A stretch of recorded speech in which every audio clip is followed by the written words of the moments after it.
Hello, YouTubers. The new Time Travel Jaime 88. I'm back for another Doctor Who DVD review. And today we're continuing to celebrating 50 years of Doctor Who by showcasing the Patrick Troughton era. This time, I'm going to look at Doctor Who, The Tomb of the Cybermen Special Edition. This is a magnificent story. I really love it. It is fantastic. This four-part adventure originally transmitted on September 2nd through September 23rd, 1967. It is the earliest Second Doctor serial to survive in its entirety.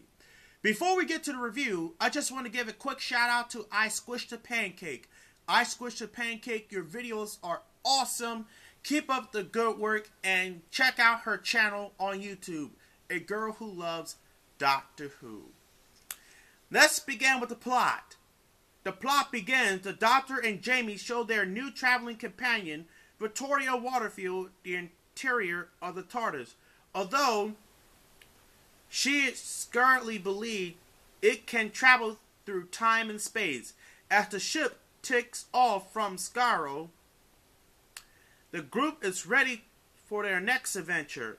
On the planet Telos, an archaeological expedition used explosives to uncover the entrance to a city hidden in the side of the mountain. When a member of the expedition touches a huge metal door, it is electrocuted. Immediately afterwards, the TARDIS land nearby.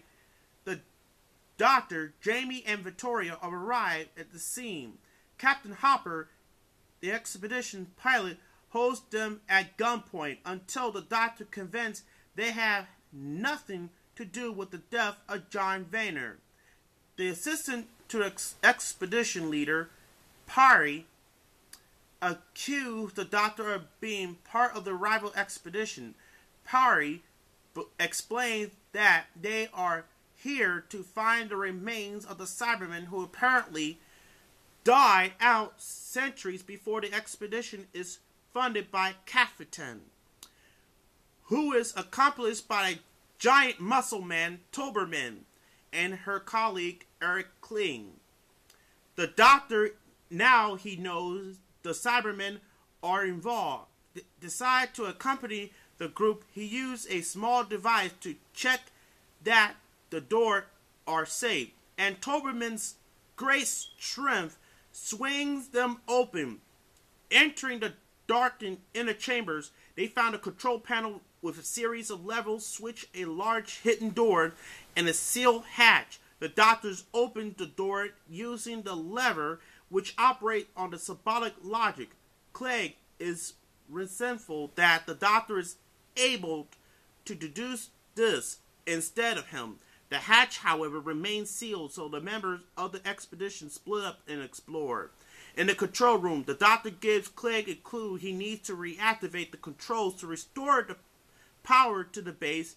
Victoria, Vayner, and Cafetin come across the chamber with a asparagus-like box facing a projector device that was apparently used to resuscitate the Cybermen.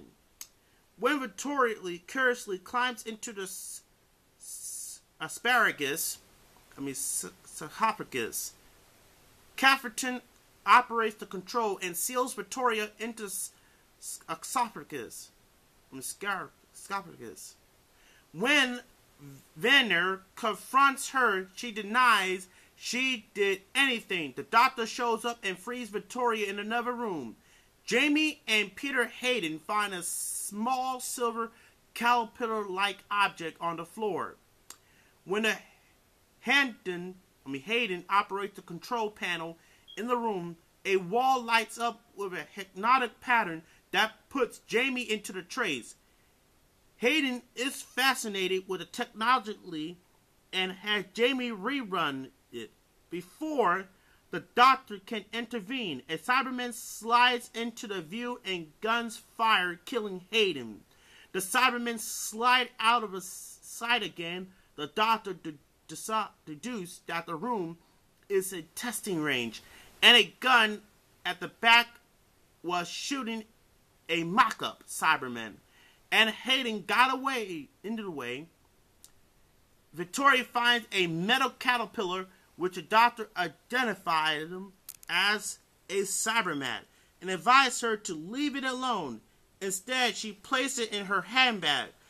Parry now decides to abandon the expedition and return to Earth at this point. However, Hopper returns and angrily reveals that someone has sabotaged the rocket ship. No one will be leave until he can effect repairs, and no one will be allowed aboard the ship until his crew has done so. Clegg believes that he has found the logical sequence to open the hatch before it fails again, until the doctor is surreptitiously pressed the additional button, helping him alone, leaving Cafferton and Victoria behind. The others descended down the hatch. They find a vast chamber beneath, with a multi-story structure containing cells of frozen Cybermen entombed in the suspended animation. Back in the control room, Cafferton has drugged Victoria's coffee and shut the hatch.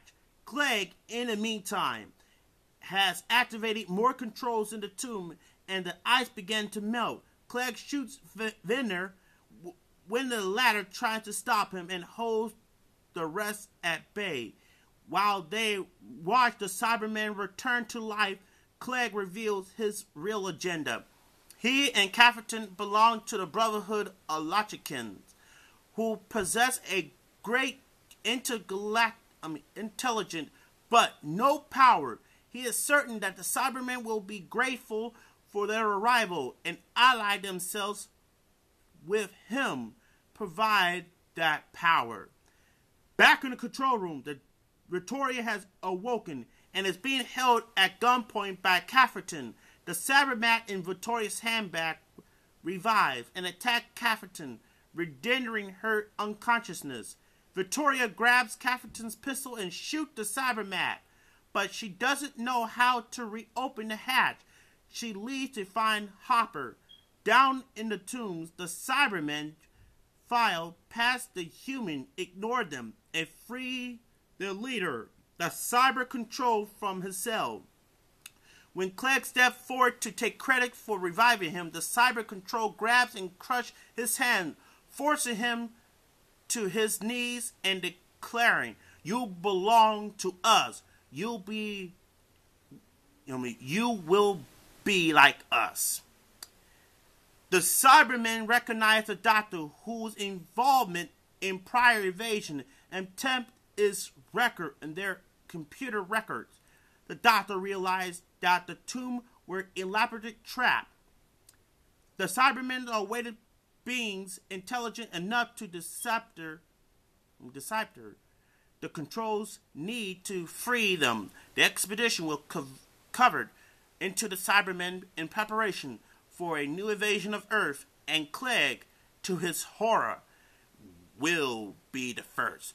In the control room, Hopper and Jim Callum have figured out the electronics that will open the hatch. Hopper descends into the tombs and uses smoke grenades to distract the Cybermen. While the humans make their escape, they barely manage to scramble back to the control room and shut the hatch before the Cybermen can follow. Tobelman, however, he is left behind. Clegg and Cafferton are moved into the testing range to keep them out of the mischief. While the others decide on the next course of action, there Clegg pries a weapon out of the hands of the Cybermen, target an X-ray laser he called a cyber gun. Outside, the expedition is threatened by the Cybermats released by the Cybermen below. The doctor managed to rig electrical cables from the control panel to create a magnetic field that disables the Cybermat. Even as one threat is eliminated, Clegg and Cafferton steps out armed with the cyber gun, which Clegg fires. Clegg hits Callum in the shoulder, and he tells the others that he can still negotiate with the Cybermen. Clegg opens the hatch and calls for the Cyber Controller. The Cyber Controller climbs up and is accompanied by Cybermen, who is unknown to others, has been partially cyber covered and is under the Cybermen control. The Cyber Controller moves slowly in this energy and is running low. In fact, most of the Cybermen has been ordered back to their tomb to conserve power. Holding at Cybergun on the Cyber Controller, Clegg said he will allow to revisitate in the sarcophagus if the Cybermen help to conquer the Earth. The Cyber Controller agrees. Unfortunately, one revelationally, the Cyber Control is too strong and breaks out of the sarcophagus, telepathically signaling Cybermen. The latter reveals his true allegations and knocks Clegg unconscious. The Cyber Controller turns and picks up Clegg's cybergun and kills Cafferton when she tried to block its return to the tomb. And the death of his mistress, however, seems to shake Cybermen out of control in the state. Cybermen struggles with the Cyber Control and hurtles into the control panel, apparently killing it. The Doctor wants to make sure that the Cybermen are no longer a threat and goes back down to the tombs with the Cybermen and Jamie. Clegg regains consciousness and sneaks down with the Cybermen, while the others tend to calm. He forced the Doctor away from the controller, which will refreeze the Cybermen, declaring that he will be the new controller and revive them again. Clegg, the new controller, intends to turn the three over to the Cybermen for spare parts, but even he said this, a revival Cyberman throttles Clegg from behind and kills him. Cyberman fights and kills this. The Cybermen and the Doctor frees the other Cybermen, hopefully for good this time. Harper's crew have repaired the ship and they can leave at any time. The Doctor ushers the others out as he set up a circuit to electrify the control panels and the door to prevent anyone from entering the city again. The Cyber Controller is still alive, however, and lures forward outside. Cyberman uses his bare hand to shut the door with a struggle Cyber Control once. The last time he succeeded completing the circuit, and both he and the Cyber Controller are electrocuted and killed. Parry and Hopper return to their ship after saying goodbye to the Doctor and his companion. No one noticed a lone Cyberman moving along the ground outside the door to the city. Well, the Sixth Doctor will return to Talos in a two-part adventure, Attack of the Cybermen. I love this cover. It is very nice. You have the Cyber Control, the Second Doctor, two Cybermen, and the Cyberman. This is the 2-disc set. Here's the still pictures, by the way. We have a commentary by Deborah Welling and Fraser Hines.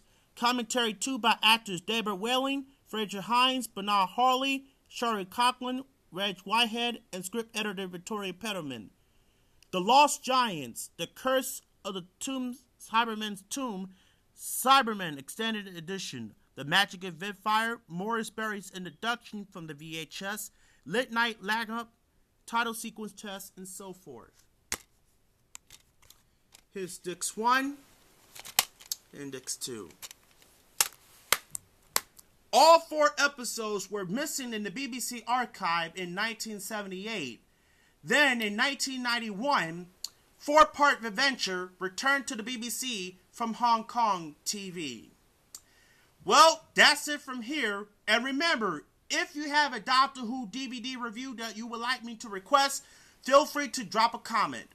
Till next time, this is the dude, Time Travel Jaime 88, saying so long.